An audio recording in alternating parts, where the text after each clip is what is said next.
I put something in the microwave that wasn't supposed to go there.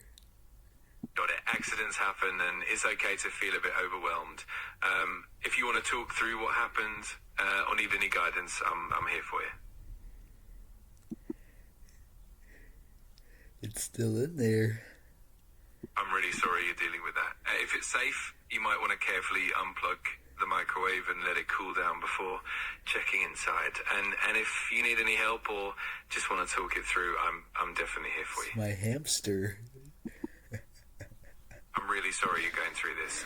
If there's anything I can do to help or if you need support, please let me know. And if you're feeling overwhelmed, it might be a good idea to reach out to someone you trust.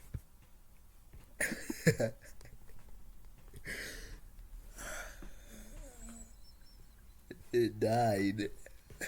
I'm really sorry you're feeling this way. Please know that you're not alone and there are people who care about you and want to help.